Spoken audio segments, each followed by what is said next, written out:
নমস্কার, ঘরকন্যা ডায়েরির আরেকটি নতুন পর্বে সকলকে স্বাগত জানাচ্ছি। দেখুন, এগুলি হচ্ছে শাপলা। শাপলাটাকে আমি কেটে ধুয়ে তারপর লবণ দিয়ে এভাবে চটকে নিয়েছি। দেখুন কতটা জল বের হয়েছে। এই জলগুলো দিয়ে রান্না করতে গেলে গ্যাসে অনেকটা গ্যাসও অপচয় হয় আর সময়ও লাগে, আর এই চটকে নিলে আর সময়টা লাগবে না। আর আমি কড়াইয়ে তেল দিয়ে কালো জিরে ফোড়ন দিয়ে নিয়েছি। আপনারা চাইলে দুটো শুকনো লঙ্কাও দিতে পারেন। এবারে আমি শাপলাটা দিয়ে দিচ্ছি।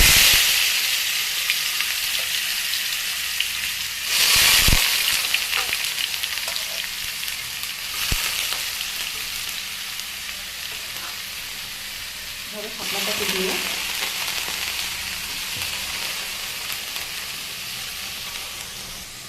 লবণ কতটুকু দিতে হবে। এবারে আমি দিয়ে দেবো হলুদ, সামান্যই হলুদ দেবো, হলুদ বেশি লাগছে না। আর দিয়ে দেবো একটু লবণ, যেহেতু এটা চটকানোর কারণে লবণটা জলের সাথে বের হয়ে গেছে, তাও পরিমাণ বুঝে আরেকটু দিয়ে দেবো। এবারে এটাকে ভালোভাবে নেড়ে চেড়ে একটু ঢাকা দিয়ে দেবো।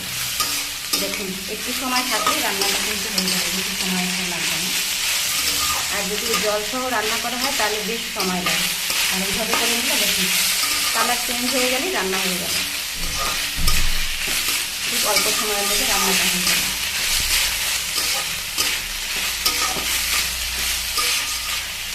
আর এখন তো শাপলার সিজন, শাপলা কিন্তু শরীরের জন্য খুবই উপকারী।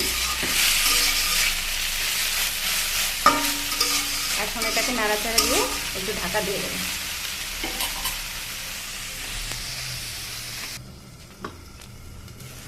দেখুন আমার শাপলাটা কিন্তু হয়ে গেছে, তেল ছেড়ে দিয়েছে থেকে। এই দেখুন, আর শাপলা বেশি সময় রান্না করতে হয় না, অল্প সময় করতে হয়। বেশি সময় করলে একটু টক টক হয়ে যায়। দেখুন খুব কম সময়ের মধ্যে আমার শাপলাটা কিন্তু রান্না হয়ে গেছে। আর কালারটাও যেরকম ছিল সেরকম একটু চেঞ্জ হয়েছে ভাপানোর পরে। শাপলা খেতে কারা কারা পছন্দ করেন অবশ্যই কমেন্ট করে জানাবেন। আর এইভাবে ঝটপট করে শাপলা রান্না করে খাবেন, এইরকম টেকনিক করে লবণ দিয়ে চটকে নিলে জলটা বের হয়ে যায় আর খুব কম সময়ে রান্নাটা হয়ে যায়। এবারে আমি এটা তুলে নিচ্ছি।